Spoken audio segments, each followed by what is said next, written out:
It said. Maple syrup. Hey, it's the Maple Syrup Show. welcome everybody to the show. Don't interrupt yourself next time. You had it. Yeah, but You had it. Come on. I am not a professional. It is 9:00 Eastern Standard Time. Oh, not Eastern Standard Time. Eastern Time, just Eastern Time. And we are here on a Wednesday night to talk to our very special guest, Anya Combs. Anya is this is like the fanciest title of anybody who's ever been on our show, I think. Director of games, not of board games or card games, but like all games, all games everywhere. Yep. And Anya is the director of games for Kickstarter. So I'm hoping we have a lot of people out there in Maple Syrup Land who would love to ask her questions.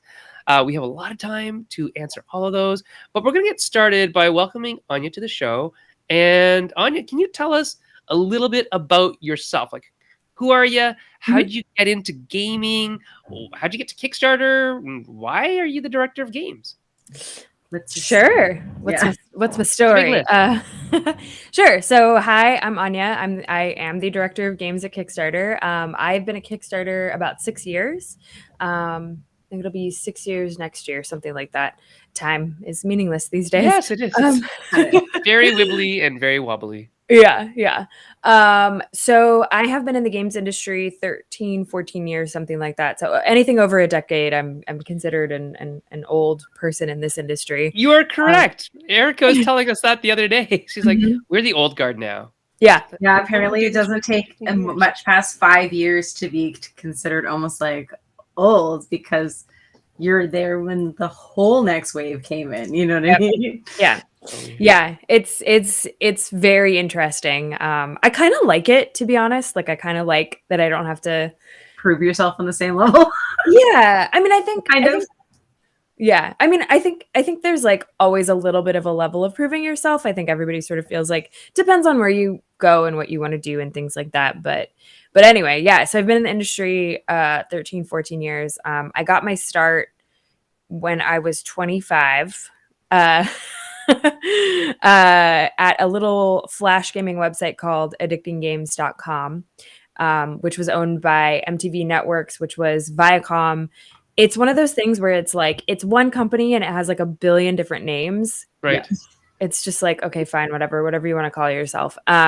So we were actually owned by Nickelodeon. And so Nickelodeon started taking over the Addicting Games world pretty heavily, but during the about 7.5 years that I was there. So I did everything. I was a developer relations person, but I worked my way up into just like senior developer relations, whatever nonsense title I had at the time. But I did everything from like production to social media to community management. But the core of my responsibilities was working with game developers specifically for Flash.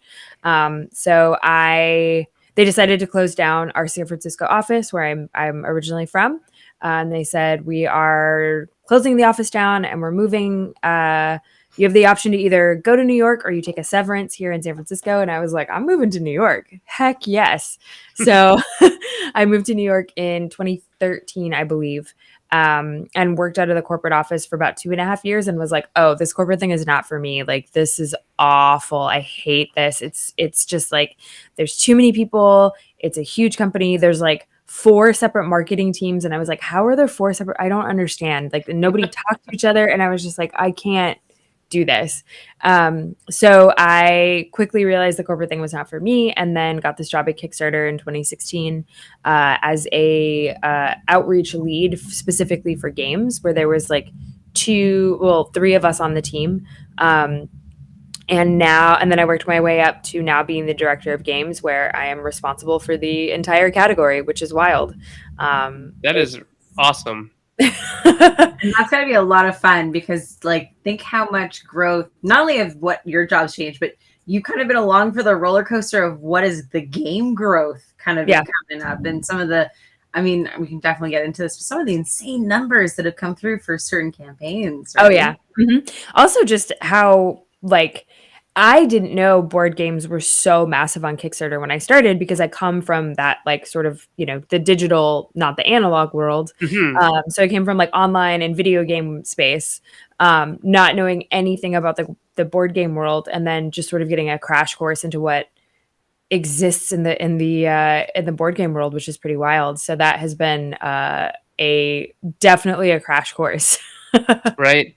And It's a so deep dive, yes. so were you a gamer before you started working in games? Like, did you play video games or board games or Yeah, I was not. I mean, I hate this term gamer. Sure. I think it has a lot of like really ugly connotations to it, Yeah. Yeah. Yeah, it can. right?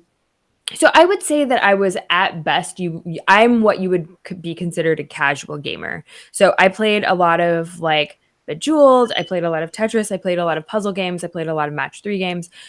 Games were banned in my house growing up, so I wasn't allowed to play video games. Oh, My wow. parents were very big on like, I was a child of the 80s and the 90s, and so they were very like, they're gonna rot your brain and whatever nonsense they They make sort you of evil. yeah, it'll make you, it's just gonna make you dumb or something. And I was like, okay, fine, whatever. And so I remember like I would definitely sneak over to a friend's house to play games, but because I couldn't play games myself, it was like I didn't really have that time to sort of connect to any franchises or anything like that. And Right. I kind of knew what things were just, as a person growing up in public school and absorbing pop culture.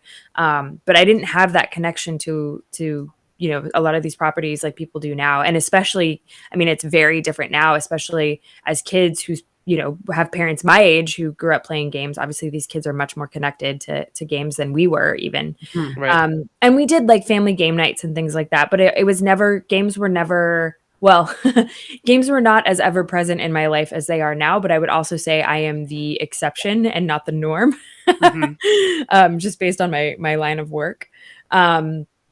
But there was definitely it's interesting because there was a strong push in my house growing up to appreciate the arts in general. My mom being a bit of an artist herself, she pushed that on me pretty hard. But she did not consider games to be part of that. And that has been an interesting sort of like space to navigate with her, where I have to kind of explain to her like, well, actually, no, mom, video games don't cause violence. And here's why. So now she kind of has a deeper appreciation for it. But like, if you put a console in front of her, you put a controller, she's like, no. Foreign language. Yeah. And I get that. That's totally fine. Yeah.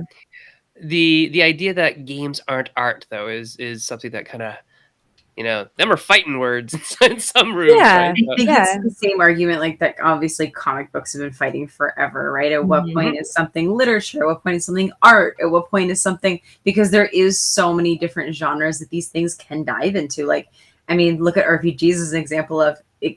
Some of these are legit literature when you think about it, right? Yeah. But are you going to have people, allowing for that classification? Yeah. I mean, I think even within these specific genres and mediums that we're talking about too, there's also a debate internally, right? Like if you take music, for example, a lot of people say that pop music is not art. It's just manufactured. That's all it is. But that still in itself can be considered an art form because there's a formula associated with it. And it does sort of churn out things that are catchy that people sing constantly, right? And not everybody can do it. Like, I think we still forget there's still a skill of, okay, but it's still something that takes, a surprising amount of, skill and effort or a good ear or whatever to know that is good. Yeah.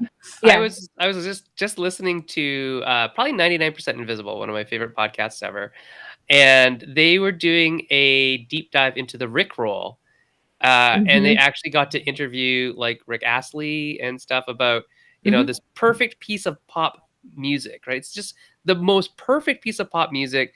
And that's why the Rickroll continues, because it's kind of it's not harmful. Right? It's like this fun little trick that happens to you and you laugh and you sing along with it and you do like the little Rick Astley dance and then it's done. And then it happens again and you don't mind it happening because it's innocuous. But that actually is an art form, right? To be so accepted universally by culture.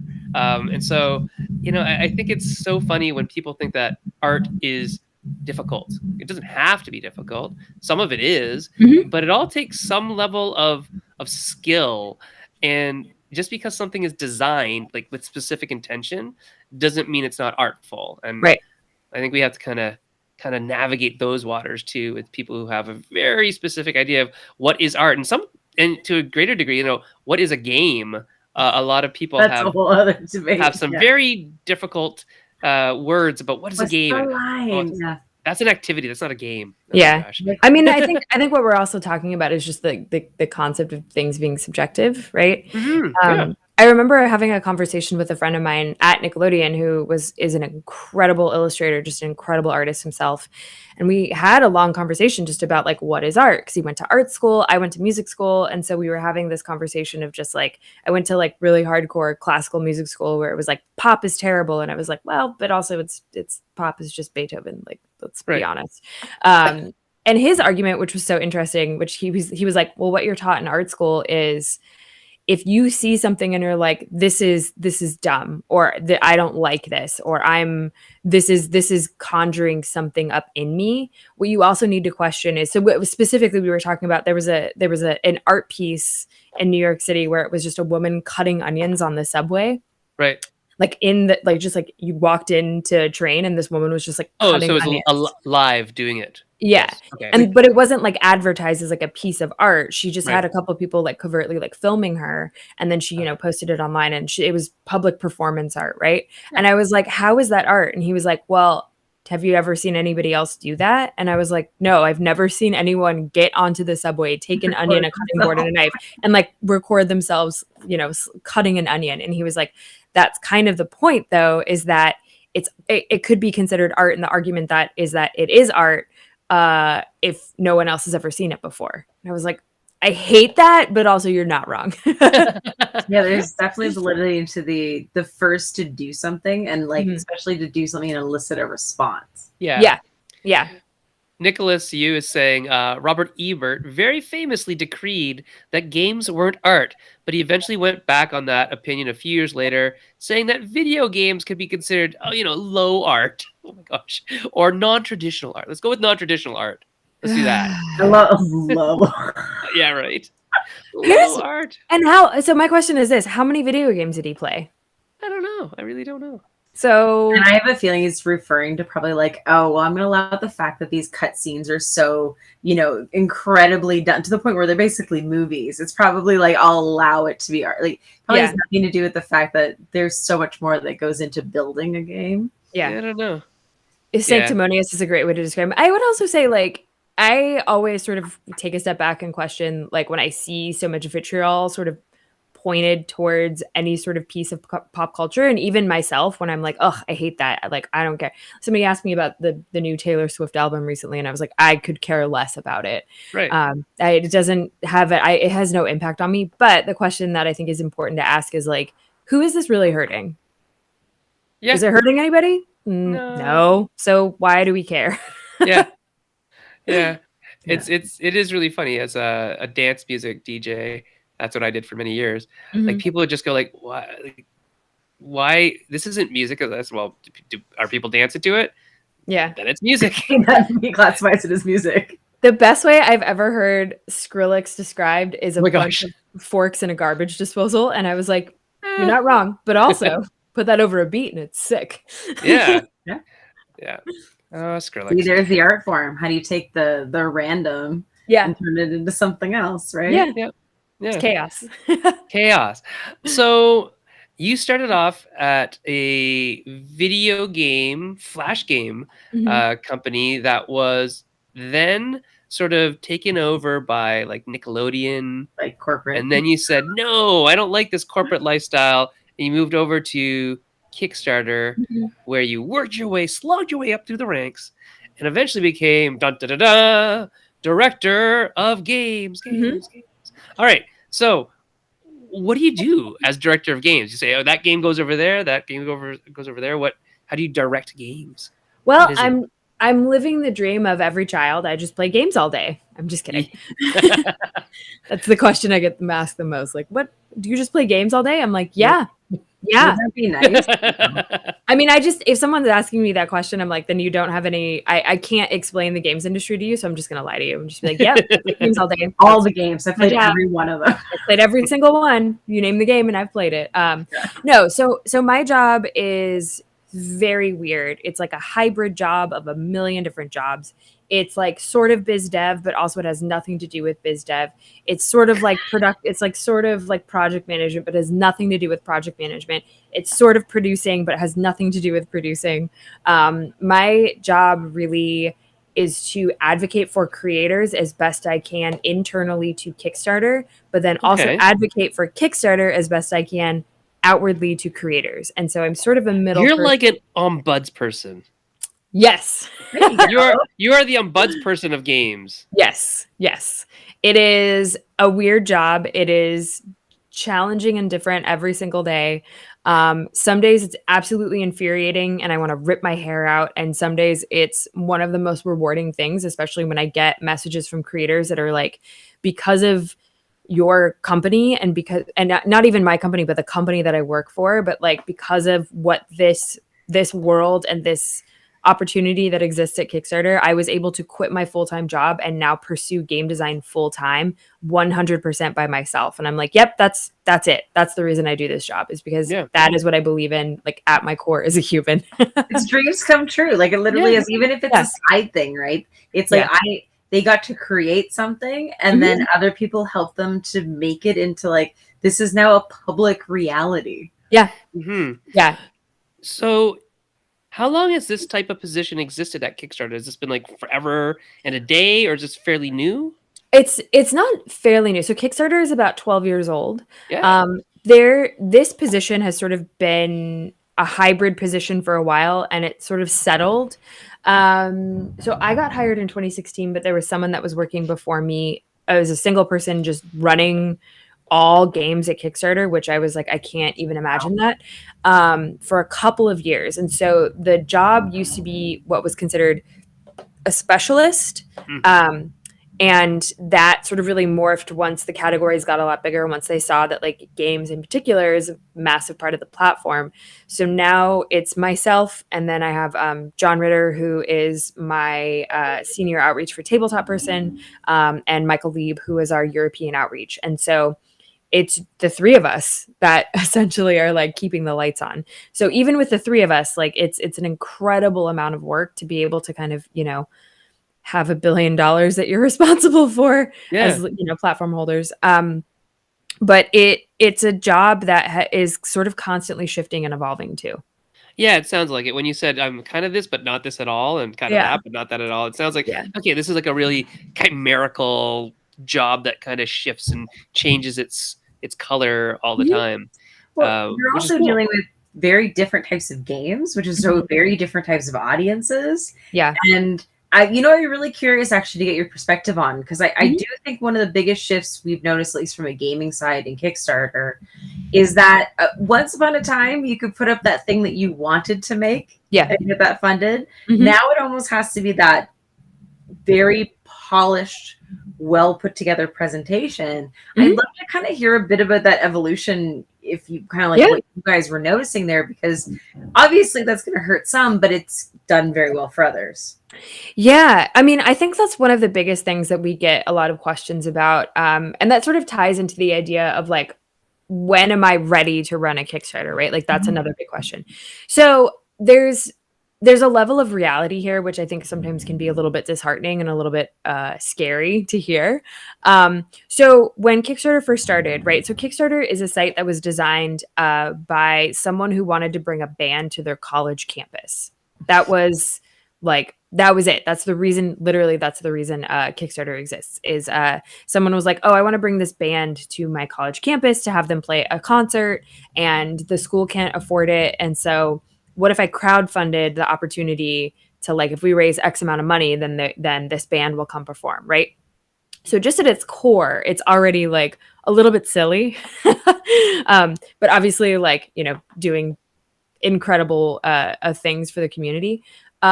So that sort of grassroots approach is still built into the core of Kickstarter, which I absolutely love and appreciate. But that initial sort of push of like, I just want to make the thing, to me, it makes sense like graduating from something that was basically just like a small piece of paper or like a paragraph, or maybe there were like 20 projects in games, to now we have over 600 live projects at any given time. It's something, it oscillates between like 5 to 700 live projects at any time.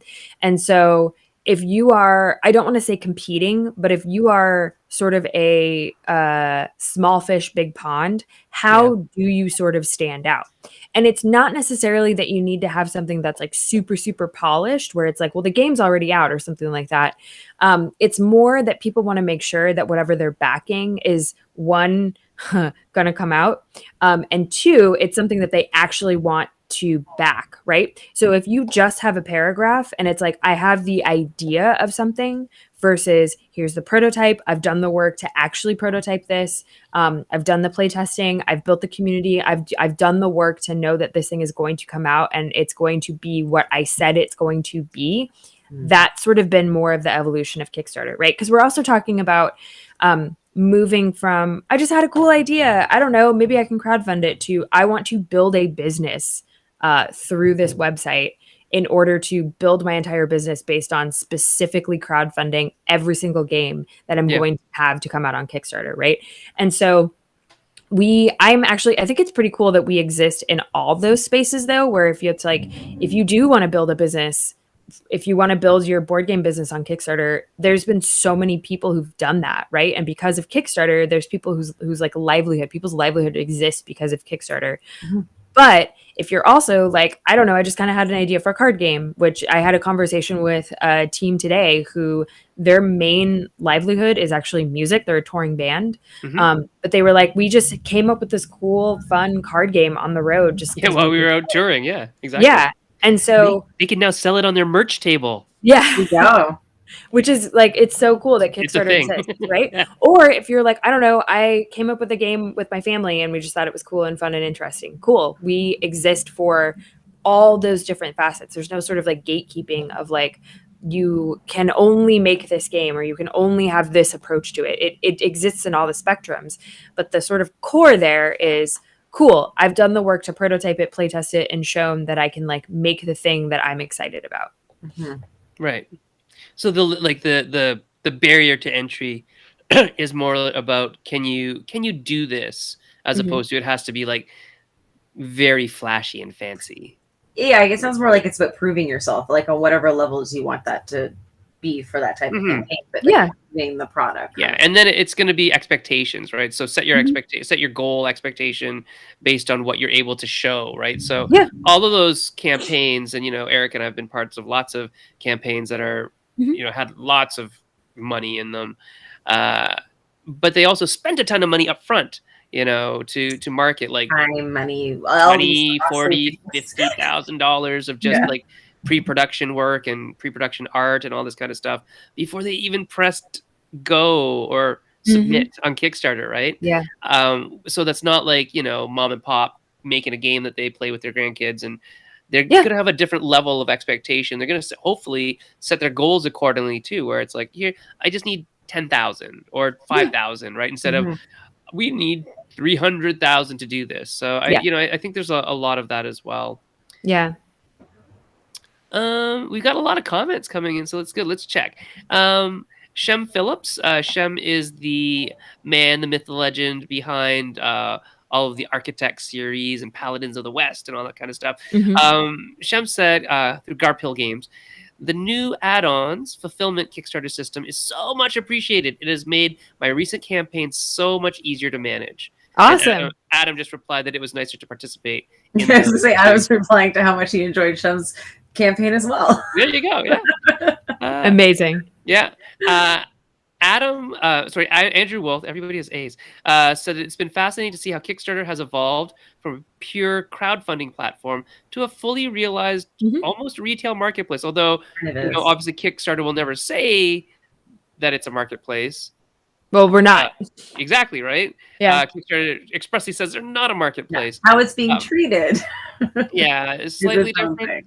And so I think there's definitely some big fish, small pond things that are happening when, companies come in and the game's like 99.9% done. So why are you using Kickstarter?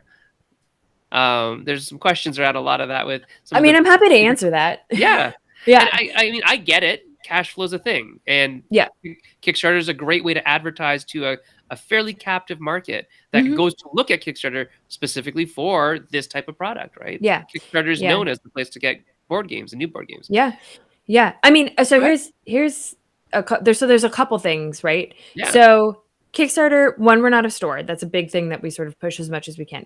We're not a store. We're not Amazon. We're not Target. We're not Walmart. We're not, we're not a store for anything, whether that's board games, music, film, the 15 different categories that exist. We are not a store. And it is incredible how explicit we make that. And yet people are like, great, I bought that thing. And I'm like, you didn't buy it. I promise you didn't buy it. And you pledged money. Yeah. Like those are two very different things. So it to some degree, it is sort of like user fault if there's a little bit of a misunderstanding. We've done everything that we can to secure that people know that we're not a store, but like, I can't explain to people that we're not a store. And even just me saying like, we're not a store somehow is not enough. And so fine. But when you're looking at sort of these larger publishing companies that are coming to Kickstarter, right? So, I think it's fair to say that capitalism is a hellscape. But this is also sort of the world we live in with capitalism, right? And so when you're looking at some of these like huge companies that have, hundreds of games that they're coming out with and they're utilizing Kickstarter, and the idea is like, well, they don't really need Kickstarter. So there's a couple things to keep in mind. One, cash flow at companies is not really what people think it is. So just because a company's making like $5 million on Kickstarter, it's not that they're pocketing money from a Kickstarter. It's that $5 million, let's say that the goal is $50,000, but they've made $5 million, they still have to fulfill $5 million worth of product, right? Yep. So those costs are incredibly expensive. So, and a lot of times, even when you make a $5 million Kickstarter, it's sort of the Jay-Z issue of like more money, more problems, right? So like, that doesn't necessarily mean that the money's just rolling in and you're able to just, Scrooge McDuck your way through any of this. Although that'd be fun. It would be fun. It would be fun. I wouldn't want to do it with money though, just because I know I would like just be covered in like paper cuts and like logistically, I don't ever understood how it worked, but it looked fantastic. Yeah. Now, if you had a vat of guacamole for me to jump in, I'm in. It's no questions asked. I do like guacamole. So I'm going to tell people a little story. This is a little inside baseball, but let's say I had a really very, very, very popular Kickstarter and it was in the millions. And let's say that, in order to sustain the campaign, we might have had to put our house on a second mortgage. That's happened. Yeah. Not to me particularly, but I'm just saying this type of thing happens where you actually need funds ahead of time to sustain a campaign that is in the millions, right? Mm-hmm. Because now you have how many backers emailing you at all hours of the day because the internet has no clock. And now we had economy of scale issues where, okay, so we were originally planning on making like, I don't know, couple thousand copies of this. Now we have to make like 10 times, 20 times, 30 times as many copies. Ship them and warehouse them. Where are they going to go? We had a printer that said we can't print that many copies. Like we literally can't. If we did that, you would have to own us for a year's worth of printing because of the volume you need to print in. Yep. And you can't afford that, right? So even with also, the money you brought in, you also need to look at like, okay, cool. What about just staffing up? Yeah. Right. So if you're an independent business owner and you then need to hire staff to fulfill your Kickstarter project, that's not just like, cool, we'll just hire a bunch of independent contractors. Sometimes depending on the size of the company and the state that you live in and the country that you live in, you're responsible for their healthcare, you're responsible for their benefits, you're responsible for a livable wage, right? So it's not just like, oh, I'll just pay them $6 an hour or something like that. Like, no, if somebody's going to be hired on to do that amount of work, they're going to want a legitimate salary. So it's not as simple as just like, oh yeah, it's 5 people in a basement that just like made a successful Kickstarter. Like there's a full business where people have like, I have conversations come January for people who plan their entire year's worth of Kickstarter projects, right? Now, the other thing to keep in mind here, which I also get a lot of pushback from, and I think people don't think about this and I understand why, those big companies, when they launch Kickstarter projects, small creators want that. That is a good thing. And that sounds counterintuitive. And I get a lot of questions of like, I need to know when like Cool Mini or Not is launching in their next project because I don't want to launch around them. Oh, no, you do. Yes, right? So you do. That's sort of the secret of Kickstarter that people don't realize.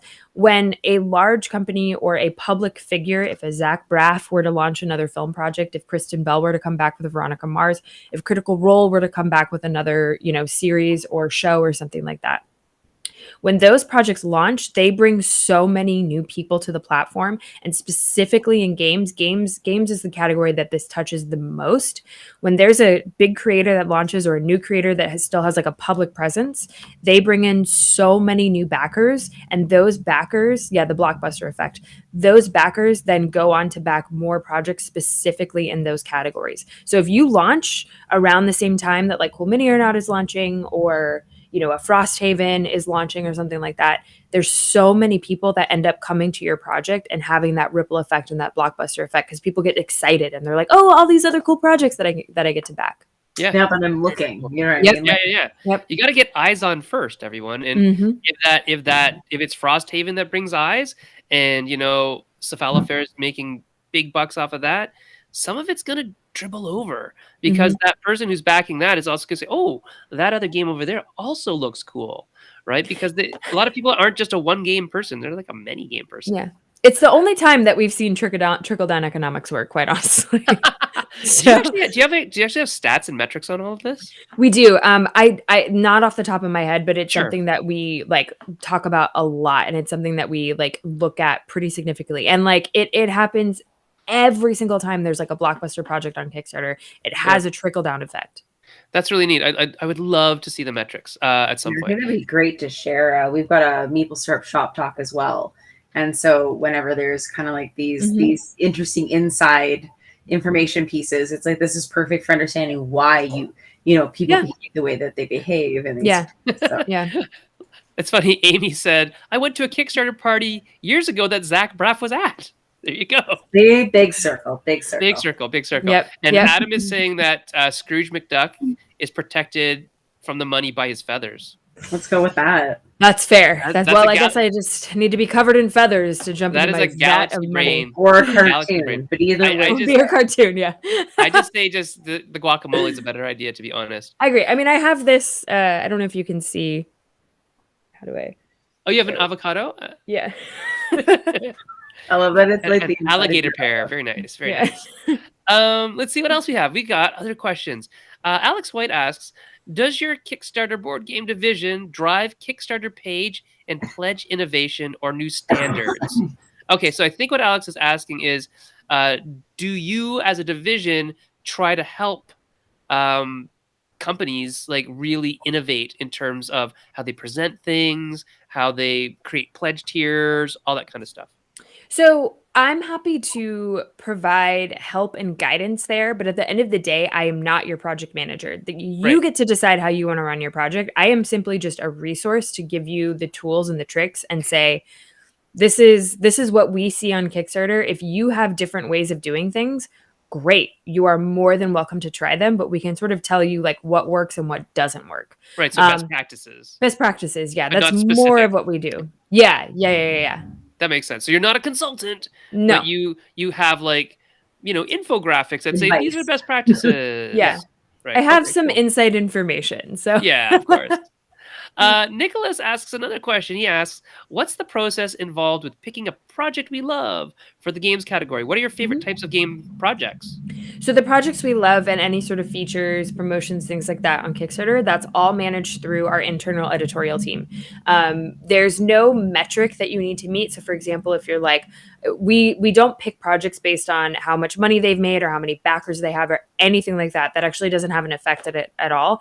Everything that is featured and picked for a projects we love tag is actually hand curated. There's no sort of like system that just goes through and picks or anything like that. Everything is done by human beings at the company. We take that really seriously because we know that if we put our name behind something, it means that we are advocating for it. And so there's a rigorous process internally that I unfortunately am not able to get into. But what are your favorite types of games projects? I like games projects where I can see people are actually excited. So I like when people are able to tell the story of their game. It is very obvious when someone has created a Kickstarter games project and they are just looking for money and that's it.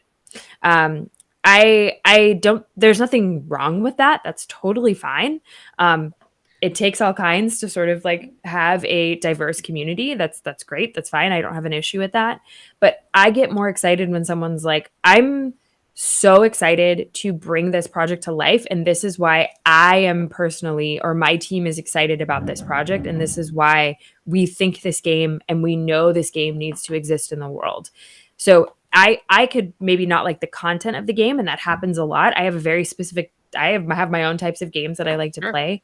But if I have a conversation with the creator and it's very clear on their page that they're like, I have put my heart and my soul into this, and this is the reason that I want this game to exist. That is what makes me excited more than anything else. It's interesting you say that, because I think, that was the way almost every project was in the early days. And then there was a time when I just stopped watching Kickstarter videos because they were just glossy ads. Yeah. And then, so I'm kind of jaded a little, I guess. Yeah. But it's nice to hear that you still get to see a lot of the passion come through. Adam has a really neat question. He says, how do you balance not wanting to gatekeep, but still having standards? And there's a couple other questions down here about what do you do to create a curated feeling, an experience when people are browsing, so they aren't looking at low quality things and walking away before they see something that does need eyeballs. Yeah. So to be clear, we don't gatekeep for quality. There are some, pretty obvious rules on Kickstarter. We don't want any sort of like, hate speech or any nonsense, quite frankly. But in terms of gatekeeping where it's like, oh, this is like a low quality image or something like that we don't do. Now, if you are making a video game, for example, and I know this is more of a board game specific talk, but just to give you an example, if you're making a video game and you're like, I just have some sketches and I'm using stick figures and there's no animation and I've done no actual like programming, and you're saying, great, and I'm putting this project on Kickstarter and I want that Projects We Love badge. That's probably not going to happen. And part of the reason is we want to make sure that we are also showcasing projects where, again, people have done the work to show what it is that they want to make. So there's nothing wrong with stick figures. I come from the Flash game world. If you don't think I've played every single stick figure Flash game that has ever existed, I think I've played them all at this point in my life. I love stick figure games. They're fantastic. But that is not really, especially if you're like, I'm going to make the next MMO. Here's all of the stick figures with no animation and no programming. It's a little like, okay, I'm concerned that you are not prepared for what is about to come, for the trajectory of what making this project is. And so some of this is a little bit of a safety guard for us to say, okay, well, we can't give that a Projects We Love badge because you are not prepared for what you are about to experience with people asking you questions. So if we were to elevate that project, we're putting that creator possibly in a very dangerous situation that I am not comfortable doing. We want to make sure that like, there's like, great, you've done your homework, you've done your research. We know that like, unfortunately with the sort of gamer community, things can get very toxic very quickly. I wish I could solve that problem, but I'm not the queen of the internet, at least not yet. Merely director of games. I'm merely the director of games. So a lot of it is again, we don't necessarily like, there's certain projects that we always know we're going to highlight. Like, again, if we are constantly highlighting blockbuster projects where the eyes are going to go, that's going to filter down to a lot of other projects, because then we can filter smaller projects, smaller creators that can get a little bit more visibility because of the visibility from some of those larger projects. So it really just comes down to like, cool, this abides by our rules. And also they're not just skirting the rules. Right.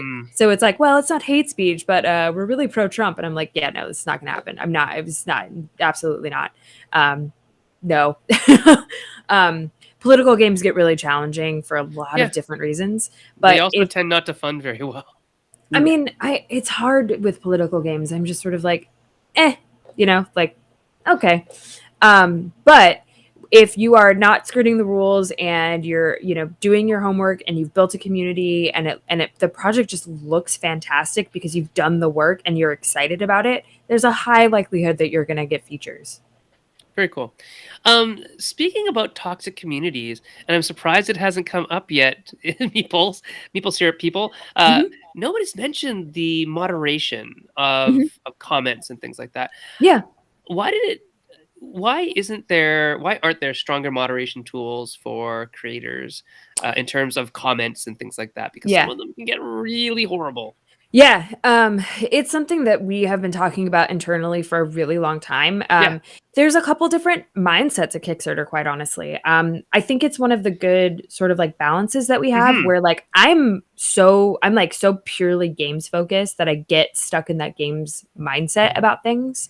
And we're not a website, we're not a crowdfunding platform that is just games, right? And so if we are to make changes to anything on Kickstarter, it would, and even if it's like, this is so great for the games community, it might hurt other communities on Kickstarter.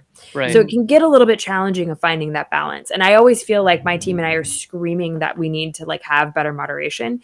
The other side of that too, quite honestly, is I want to be very careful about how much moderation we give creators, just from the sense of, we want to have healthy discourse and we want to have healthy back and forth.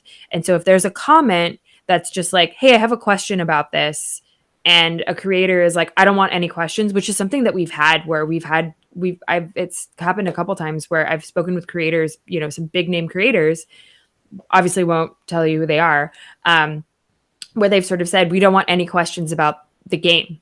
And if there's any questions, we want the opportunity to shut down any questions about anything about the game. And I'm a little like, I don't agree with that.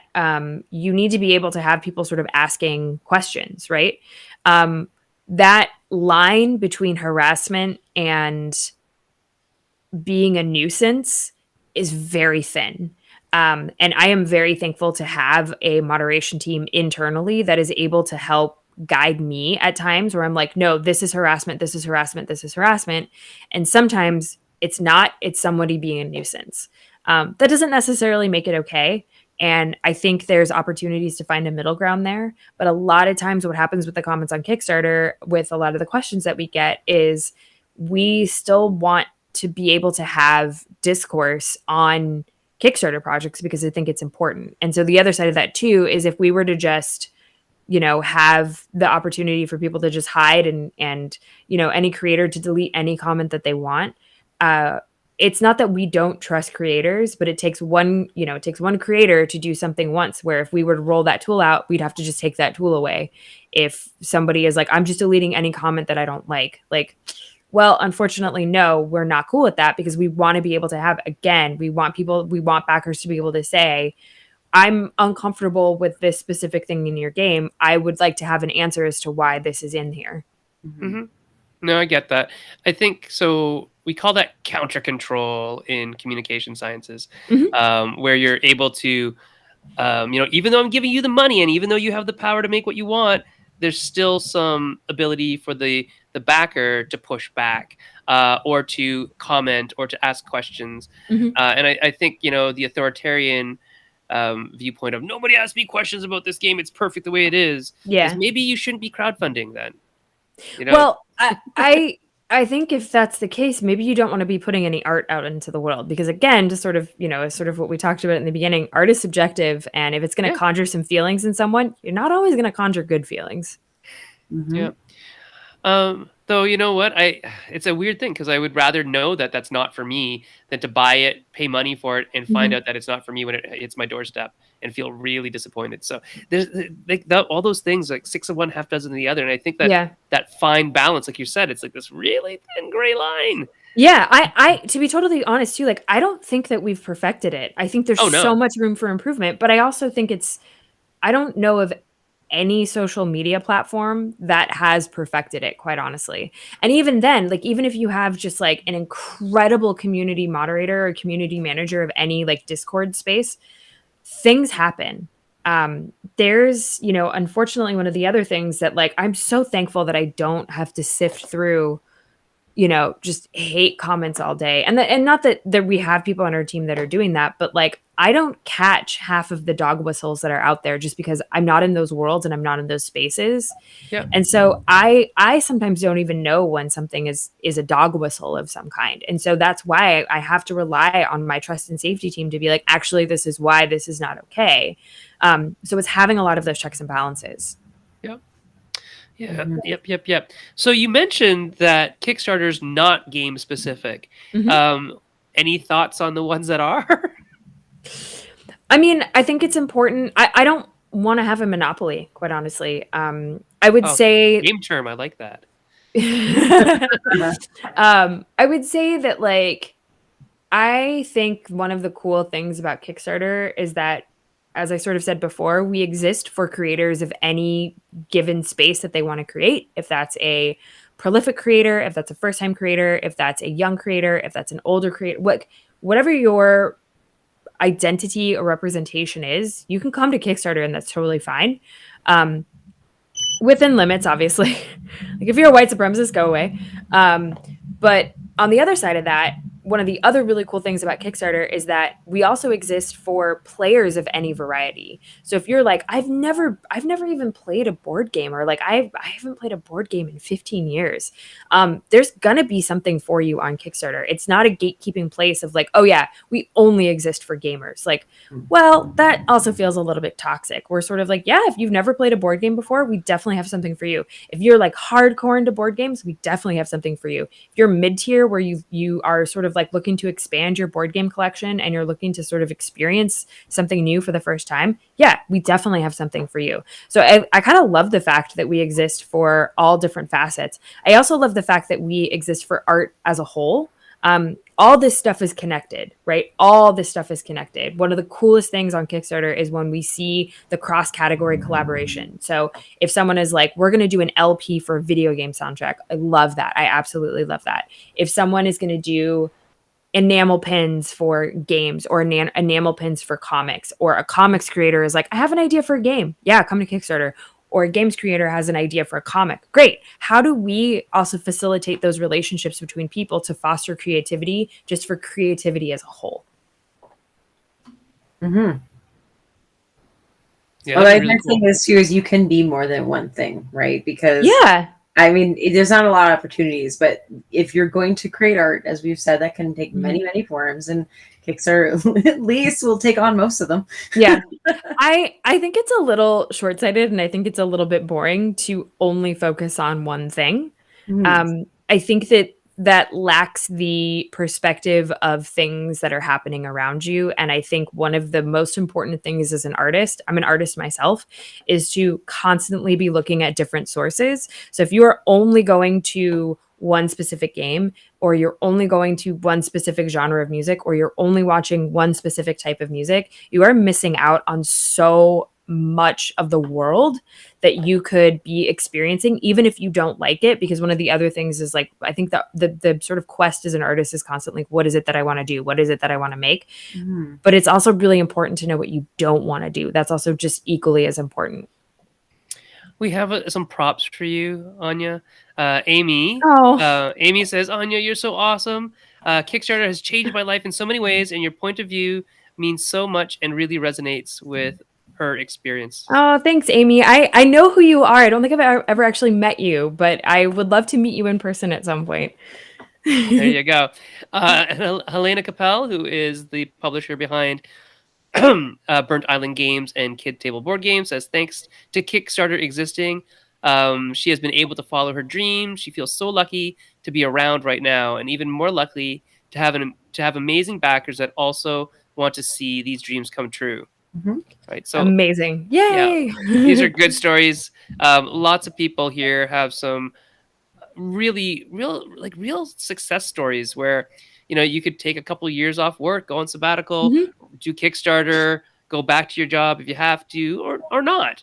Shem Phillips is doing this full time. He says he only plays games half the day, but he says that he still uses Kickstarter primarily because, from what we have experienced, people who want to pre-order support the new products still prefer to get them through Kickstarter rather than through their own managed pre-orders, which is a really interesting thing. There's something about the validity that Kickstarter brings, you know, and I mean, Shem is like, yeah, I mean, we'll give you the cut that Kickstarter gets if it's bringing more customers in, right? So there's like that volume can outweigh the percentage that Kickstarter needs to basically keep the lights on, right? Well, I think also what Shem is touching on is this this idea of trust. Yeah.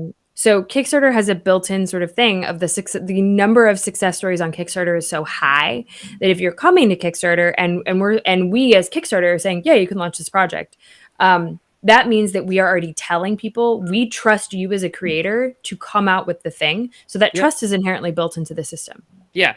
And I mean, obviously it's not 100%, but how close is it, do you think, in the various categories? I can tell you it is a 91% success rate. Wow. That's really high return. Right off the tip of her tongue. See that? Yeah. That is why she is the director of games and I am not. I don't know that. I don't have those metrics. I have random facts about Kickstarter in my head at all times, and I'm just like, did you know? Yeah, in 2017, Kickstarter did this.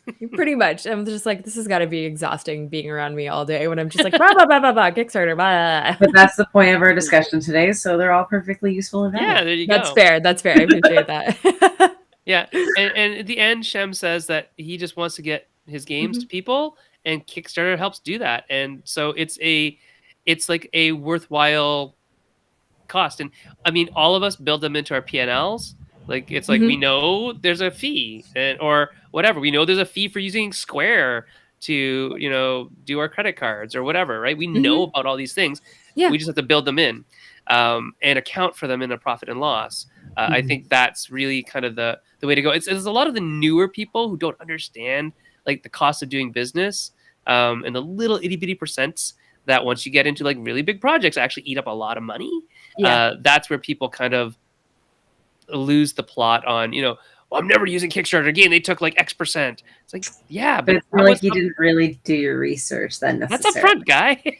Yeah. That was what they said they were going to do. And that's how you got all this in the first place. We're also a company. I need to pay my rent. So there you go.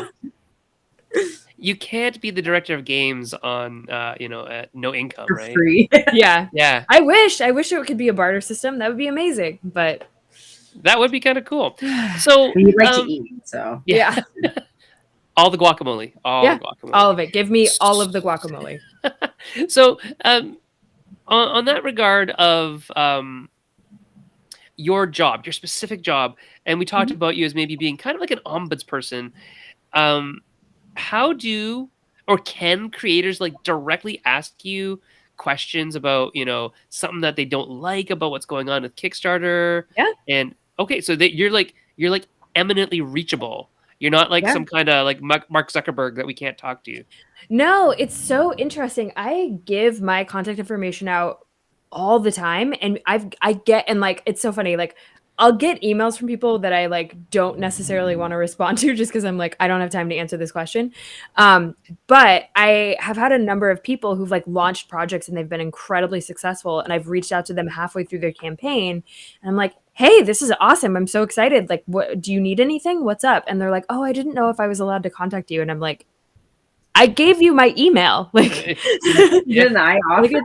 Yeah, it's totally okay.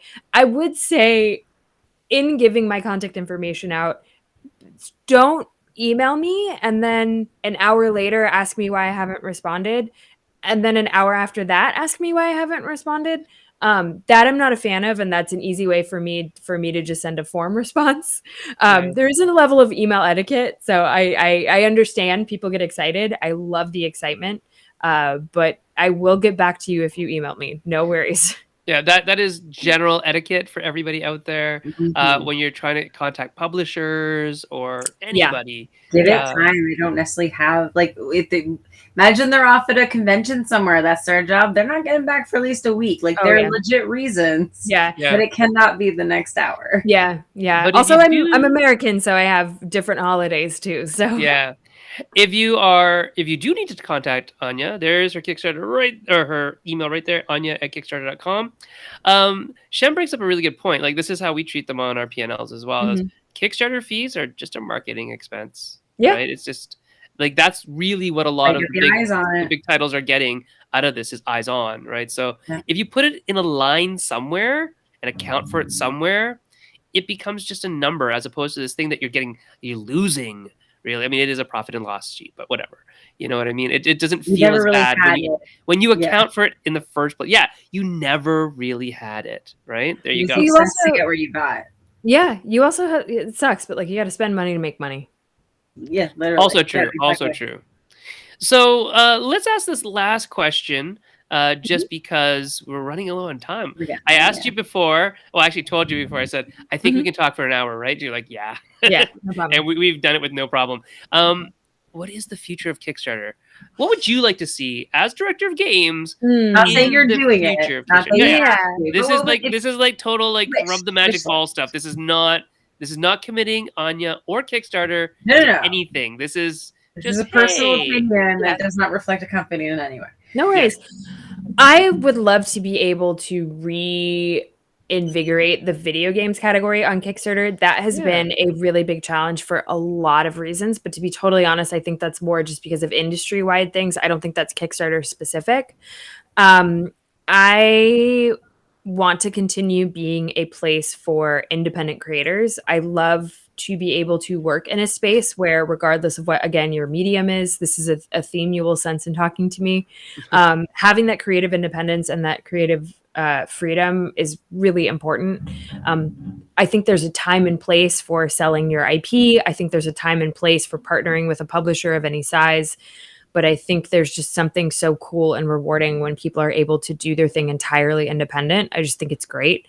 In terms of the future of Kickstarter, I think that we're going to see a lot more finite details in terms of, cool, how do we elevate things like minis a little bit more? How do we elevate things like visual novels a little bit more? Because I think that we have sort of pigeonholed ourselves into like video game versus tabletop. So being able to explore what's actually popular within those spaces and be able to elevate those creators a lot more is something that I think will be the future of Kickstarter. And I think that's going to be site-wide. I don't think that's just going to be games. I think, celebrating queer comics creators is absolutely something that we want to and are actively trying to do a lot more of.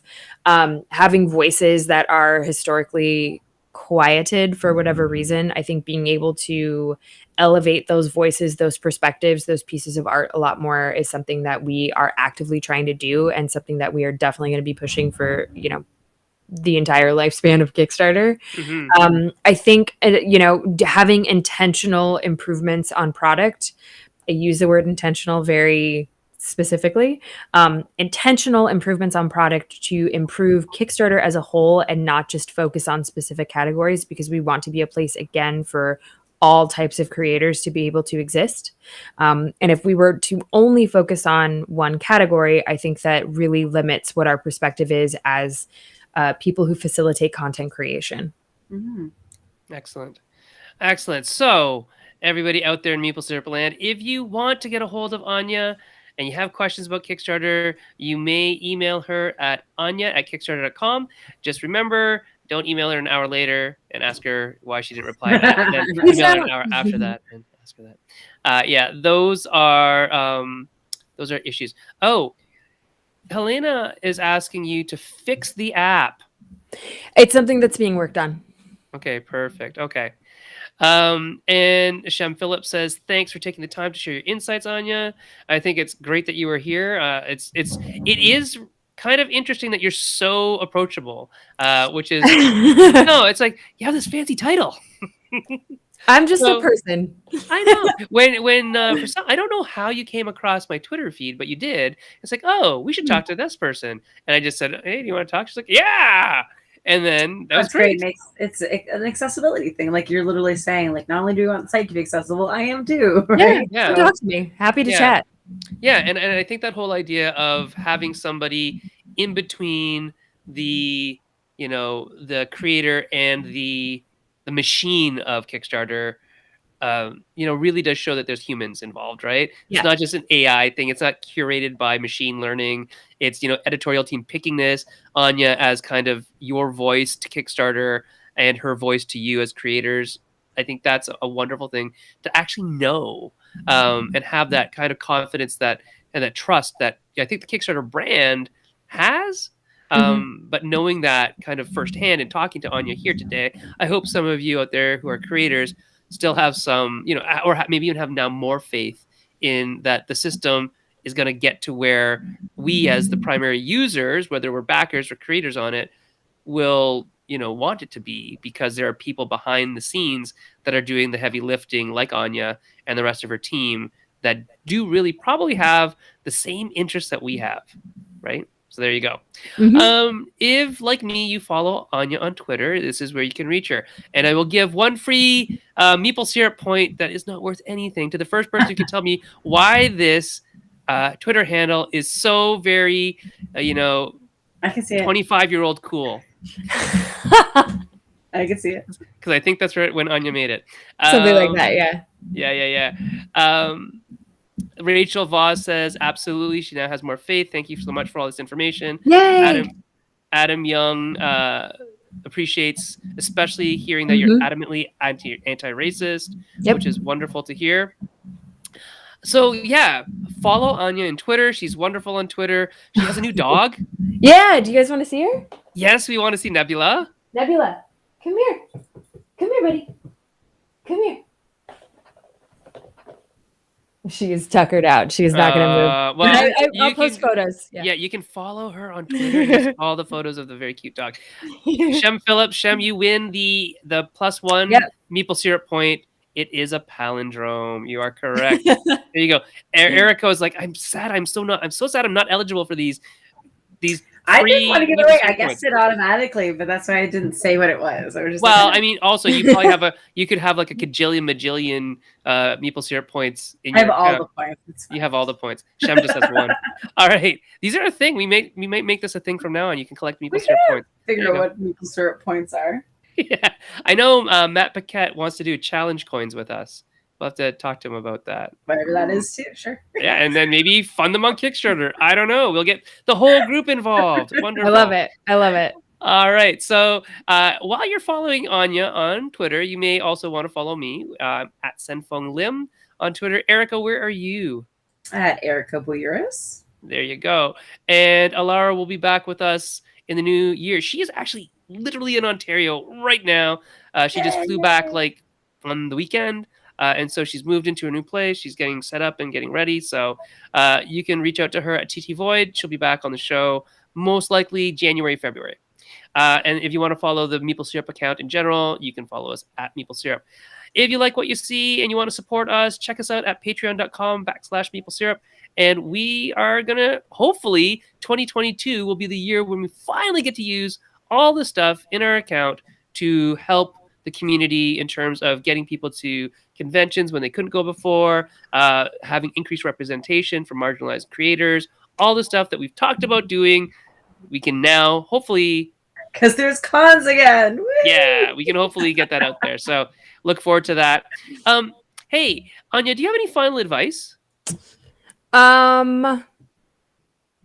Make sure that you have 30 seconds of gameplay and grow a community. There you go. Perfect. Yeah. That is actually key advice. if you've ever thought about running a crowdfunding campaign on any platform, that's your bare minimum. You minimum. Yeah, you gotta start growing the community early, and you gotta show, not tell. There you go. Yep. And next week we will have Sharang Biswa on the show to talk about erotica in gaming. Now, I love Sharang. I know Sharang's awesome. We will not put anything about sex on the title because the last time we did that, we got shut down on YouTube for a month. YouTube got shut down for that. Yeah. Yeah, we were talking about sex positive gaming with Naomi, and it did not work. Yeah, it's also more Game Center people, right? Yeah. So Sharang's birthday on Saturday, by the way. It is. Mhm. There we He go. invited me. I can't go because I have a gig, but he's invited me to his birthday party, and I was like, There you I'm go. so sad. So Sharon's awesome. So Yeah. we'll have him on next week, and we'll talk all about erotica and gaming. He's writing a book about it, and it's going to be fun and awesome. he launched a Kickstarter about it. Yeah, it's There we so go. very, very. It's very Sharon. It's very, very Sharon. Yeah. All right, cool. Well, thank you so much, Anya, for coming on the show. Yeah, thank Loved you. having you here. And maybe we can have you on the show in the future to talk about more Sure. Kickstarter stuff. I think now Yeah. that people have kind of gotten to see you and talk to you, Mhm. it seems like a lot of people are just so thankful that they can put a face to a name and a voice to the name, ask questions to you in a forum where it's like, a little bit easy, with Yeah. moderators and, More and open, people. yeah. Yeah, So very I'm always cool. happy to chat. All right. Thanks so much, everybody. We'll see you Cool. next week on the Meeple Syrup Show. We'll talk to you later. Bye.